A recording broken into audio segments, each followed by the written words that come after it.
Imagine working your whole life with dignity, only to be humiliated in front of everyone. A ruthless CEO thought he could fire his janitor and walk away laughing. But what he didn't know was that the man he just threw out wasn't who he seemed.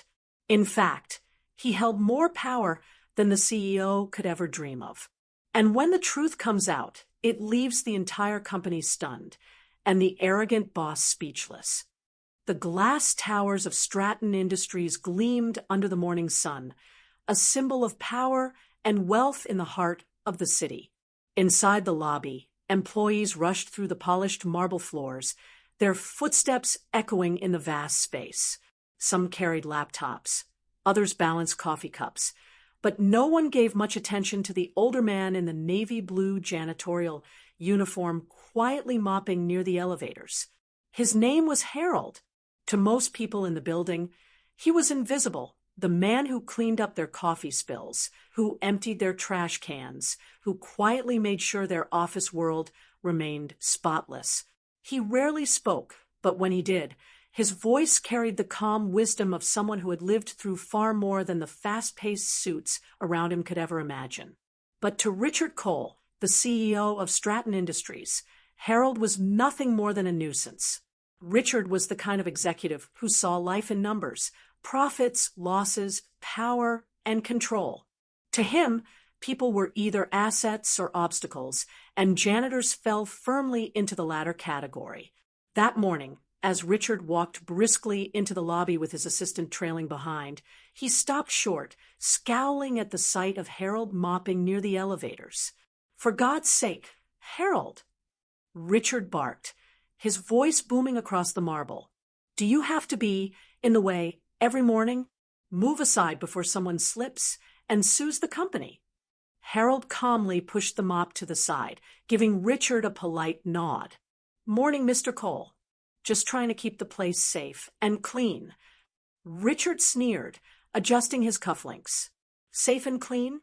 You mean doing the bare minimum? Honestly, why do we keep you around? You're replaceable, Harold. Don't forget that." The lobby fell quiet. A few employees glanced nervously, but no one dared say a word. Harold, however, didn't flinch. He simply smiled faintly, his calm demeanor standing in stark contrast to Richard's arrogance. "I understand, sir," Harold replied softly. "But sometimes what seems small can matter more than you think." Richard scoffed. "Save your fortune cookie wisdom for someone else. You're here to clean floors, not lecture me." With that, Richard stormed past, leaving Harold alone in the lobby, mop in hand. To the rest of the employees, it was just another morning, the powerful CEO berating the janitor. But what they didn't know, what even Richard himself didn't know, was that Harold's true identity was something that could turn this entire company upside down. Because Harold wasn't just a janitor. He was something much more. And soon, Richard would learn the truth in a way that would leave him absolutely speechless. The tension between Richard Cole and Harold had been simmering for months, though it was always one-sided. Richard seemed to take every opportunity to belittle the older janitor, as if proving his dominance in the company hierarchy made him more powerful. Harold, however, never once lost his composure. He carried himself with a quiet dignity that unsettled Richard far more than he admitted. It was on a Thursday morning, during the rush before the quarterly board meeting, that Richard finally snapped. He had been pacing in his office, barking orders into his Bluetooth headset, when his assistant nervously informed him that the elevator lobby smelled faintly of cleaning solution. "Of course it does." Richard exploded, slamming his fist on the desk. "That old fool is probably out there slopping bleach all over the marble while investors are walking in. Doesn't he realize first impressions matter?" Without another word, Richard stormed into the hallway, his polished Italian shoes clicking furiously against the floor. And there was Harold pushing his mop bucket gently to the side, wiping down the chrome elevator doors until they gleamed. "Harold!" Richard's voice cracked like a whip. Harold turned, calm as ever, and offered a small smile. "Good morning, Mr. Cole. Just making sure everything shines for the meeting." Richard's face twisted with disgust. "Shines? You think these people came here to admire polished doors? You're an embarrassment to this company. You're in the way. And frankly, I'm sick of seeing you every morning like some reminder of inefficiency." Employees gathering nearby froze. Secretaries, junior executives, even the security guard at the front desk turned their heads. Everyone had seen Richard belittle Harold before, but this felt different. Richard's voice grew louder. "You're fired, Harold. Pack up your things. You're done here." The words hung in the air like a slap. Some gasped softly. Others stared at Harold, waiting for anger or tears or even a plea for mercy. But Harold simply stood there, mop in hand, and took a slow, measured breath. "If that's your decision, Mr. Cole," Harold said gently, "then I'll respect it." Richard blinked, thrown off by the lack of reaction. He wanted a fight, some show of weakness to further inflate his ego. But Harold only smiled faintly, set the mop aside, and added, "I've always believed people show who they truly are when they think no one else is watching." Richard's jaw clenched. "Spare me your riddles. Security will escort you out." He turned sharply, waving his assistant to follow. "And make sure he never sets foot in this building again." Two guards approached, awkward and hesitant, clearly uncomfortable with the order. Harold didn't resist. He handed them his ID badge, picked up his small duffel bag from the janitor's closet, and walked calmly toward the exit. But just before leaving, he turned back once more. His eyes locked on Richard, steady and unflinching. "Be careful how you treat people, Mr. Cole," Harold said softly. "You never know whose story you're stepping on." The lobby was silent. The elevator dinged. And then Harold was gone. Richard scoffed, brushing it off with a laugh. "Pathetic old man," he muttered under his breath. "Good riddance." But what Richard didn't know, what he couldn't even begin to imagine, was that Harold's departure wasn't the end of the story. It was the beginning, because the janitor he had just fired wasn't who he thought he was at all. And very soon, the truth would unravel in a way that would make Richard regret every cruel word he had ever spoken. The next morning, Stratton Industries buzzed with tension. Employees whispered in hushed tones about what had happened in the lobby. Some replayed it like a scene from a drama, recounting every detail: the CEO's rage, Harold's quiet dignity, the guards escorting him out. A few even admitted they felt ashamed for not speaking up, but fear of Richard's wrath had silenced them. Richard, however, was in high spirits. He strutted into the boardroom with the confidence of a man who believed he had tightened his grip on authority. To him, firing Harold was symbolic, a show of power, a reminder to everyone else that no one was untouchable under his watch. He smirked as he leaned back in his leather chair, sipping espresso. Finally, Richard muttered, "That old man is gone. The place will run smoother, without dead weight cluttering up the lobby." But the boardroom wasn't as supportive as he expected. Several executives exchanged uneasy glances. One finally spoke up. "Richard, Harold's been here longer than most of us. He knew this building inside and out." Richard cut him off with a laugh. "Please, he was a janitor, replaceable. I could hire 10 more just like him by lunchtime." What Richard didn't realize was that Harold's absence was already being felt. The lobby wasn't cleaned properly that morning. Trash bins on 3 floors remained full. A stain near the main conference hall went untouched. Employees noticed, and the air of quiet respect Harold had cultivated over years of service was suddenly gone. The building, once pristine, felt off balance without him. But that wasn't the only change. That same afternoon, a sleek black limousine pulled up, in front of Stratton Industries. The driver opened the door, and out stepped Harold.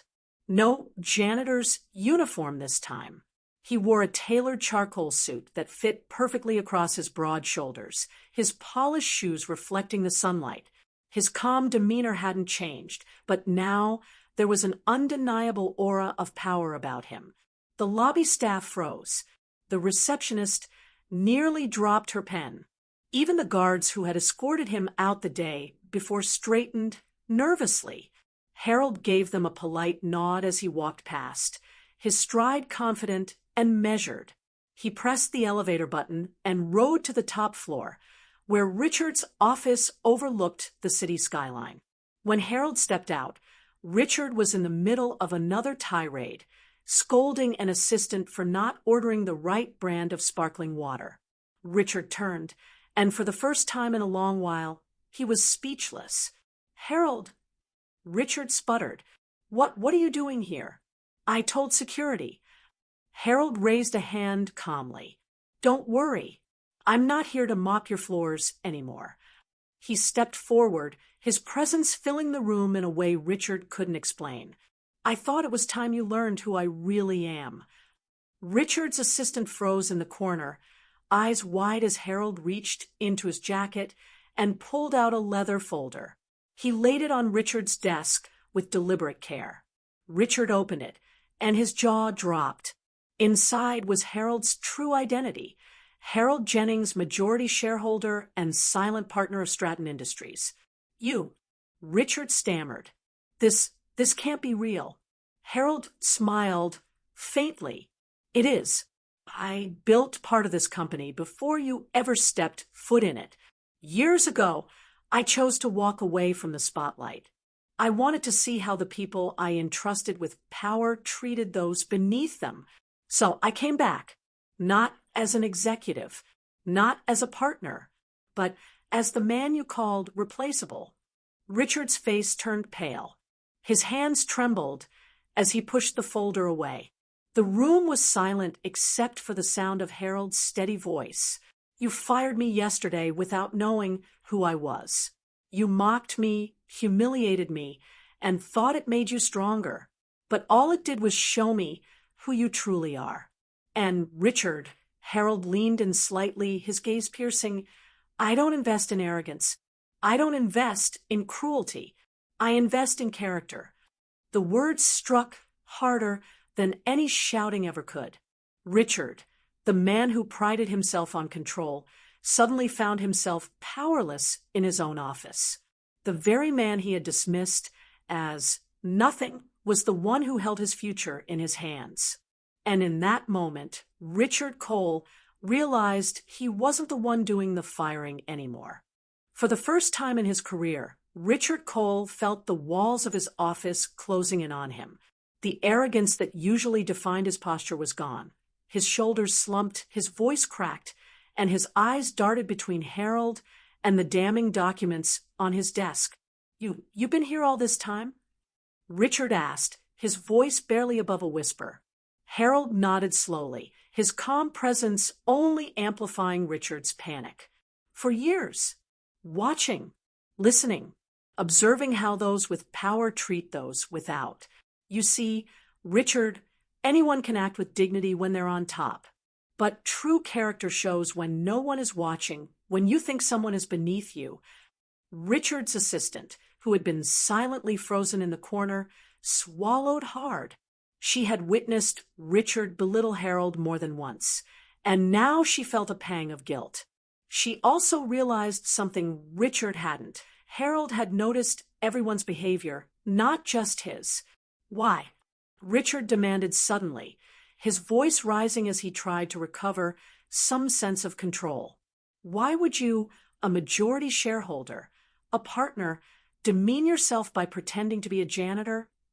Harold chuckled softly, his voice carrying the weight of wisdom. "Because power blinds people, Richard. It makes them think they're invincible, untouchable. I wanted to see Stratton Industries from the ground up, to understand whether the culture I helped build had survived or rotted." He paused, leaning slightly closer. "And now I have my answer. Richard's palms began to sweat. He could already see the board turning against him if Harold revealed the truth. Investors didn't care about arrogance or ego. They cared about stability, about image. And the image of a CEO publicly humiliating a co-founder in disguise would destroy him. "Harold, please," Richard said, his voice trembling with desperation. "We can work something out. I didn't know. If I had known who you really were." "That's exactly the point," Harold interrupted sharply, his voice suddenly firm. "It shouldn't matter who I am. No man should be treated the way you treated me. Not a janitor, not a secretary, not a single person who walks through these doors. Your mistake wasn't firing me. Your mistake was showing the world your lack of respect." The words echoed in the office, slicing through Richard's defenses like a blade. For a man who prided himself on control, Richard realized he had none. Just then, Harold's phone buzzed. He glanced at it, then turned the screen toward Richard. It was a message from the board of directors. "Emergency meeting scheduled. Attendance required." Richard's stomach dropped. He knew what this meant. The board had heard. Word was spreading. His empire was crumbling faster than he could contain it. Harold stood, adjusting the cuff of his tailored suit. "You wanted to make an example out of me yesterday, Richard. And in a way, you did. But now, the example is yours to carry. The board will decide your future. As for me, I'll be taking a far more active role in the company moving forward." Richard's face flushed red with anger and humiliation. "You can't do this," he hissed. "I built this company's success." Harold's eyes narrowed. "No, you exploited it. There's a difference." The door opened, and two board members stepped in, their expressions unreadable. They nodded at Harold with respect, then turned to Richard coldly. "The meeting room is ready. Let's go." Richard's heart pounded as he realized the truth. His reign of unchecked power was over. The man he had mocked, the man he had dismissed as replaceable, was about to decide his fate. As Harold walked out, the employees in the hallway turned their heads. Some gasped, others whispered, as they saw Harold no longer as a janitor but as a man of stature and power. And in that moment, the lesson was clear. You never know who you're really dealing with. For Richard, it was too late. The boardroom of Stratton Industries was unlike any other. Its long mahogany table gleamed beneath the soft glow of crystal chandeliers, and floor-to-ceiling windows overlooked the city skyline. Normally, it was Richard's stage, the place where he commanded attention, boasted about numbers, and barked orders like a king on his throne. But today, the atmosphere was different. The room was heavy with silence, and all eyes were fixed not on Richard, but on Harold. Harold stood tall at the head of the table, no mop, no janitor's uniform, only a sharp, tailored suit and the quiet confidence of a man who had carried both humility and power. The board members respected him. Already, they knew his history, his investments, his role in building the very foundations of Stratton Industries. Some were shocked he had chosen to return in such an unconventional way, but none questioned his authority. Richard, on the other hand, looked like a shadow of the man he once portrayed. His tie hung loose, his face pale. He shifted nervously in his seat, his usual arrogance nowhere to be found. For once, the predator looked like prey. "Thank you all for coming on such short notice," Harold began, his voice calm yet commanding. "I've asked for this meeting because recent events have made it clear that our company has strayed from its values. Values that were meant to guide not just our profits, but our people." He paused, letting the words settle. A few board members nodded solemnly. Richard tried to interrupt, forcing a chuckle. "Let's not exaggerate here. We're still the top firm in our sector. Profits are soaring." Harold held up a hand, and the room fell silent again. His eyes locked on Richard, and for the first time, The once untouchable seal looked small. Profits don't excuse arrogance. They don't excuse disrespect. Yesterday, in full view of our staff, Richard fired me, not as Harold Jennings, shareholder or partner, but as Harold the janitor, a man he deemed worthless, replaceable. Beneath him, gasps rippled across the table. Some executives exchanged shocked looks. Others shifted uncomfortably, recalling their own complicity in letting Richard's behavior slide for years. Harold continued, I chose to work among the staff because I wanted to see what kind of culture had been built here. What I found was a culture of fear. Employees too afraid to speak, too afraid to challenge injustice because of the man sitting right there. He pointed at Richard, whose face burned with humiliation. Stratton Industries wasn't built on fear, Harold went on. It was built on innovation, respect, and opportunity. That's why I invested in it. That's why I believed in it. But what I witnessed told me something else, that the leadership at the top has failed. The room erupted into whispers. Richard slammed his hand on the table. This is outrageous. You're twisting the story to make me look bad. I didn't know who you really were. That's the point, Harold said sharply, cutting him off. It shouldn't matter who I was. If I were truly just a janitor, you still had no right to treat me that way. Respect should not be reserved for the wealthy or the powerful. It belongs to everyone. The words struck like thunder. Several board members clapped softly, their respect for Harold deepening. Richard sank lower into his chair, his bluster gone. One of the senior board members leaned forward. Mr. Jennings, what do you propose? Harold turned his gaze to Richard for a long moment before answering. Richard has made this company profitable, yes, but at what cost? Employee morale is at its lowest. Staff turnover is at an all-time high. Our reputation outside these walls is being poisoned by arrogance and mistreatment. If we want Stratton Industries to survive, we need change. Real change. Richard's voice cracked. You can't mean... I do, Harold said firmly. Effective immediately, I'm calling for a vote of no confidence in Richard Cole as CEO. The room froze. Richard's mouth fell open, his face drained of color. He looked around desperately, searching for allies, but the silence was deafening. One by one, hands began to rise around the table. Board members who had once feared Richard now sided with Harold. Within minutes, the vote was unanimous. Richard Cole was out. His chair scraped against the floor as he stood, trembling with rage and humiliation. You'll regret this, he spat. You'll all regret this. But no one looked at him. The board members' attention was on Harold, whose calm presence filled the room with something Richard never could, respect. As Richard stormed out, Harold turned back to the board. Today isn't just about removing a man from power. It's about reminding ourselves who we are. Every person in this company matters, from the top executive to the janitor mopping the floors. And if we forget that we lose more than profits, we lose our humanity. The room erupted in applause, not thunderous or forced, but genuine. Employees who had been peeking nervously through the glass door smiled for the first time in months.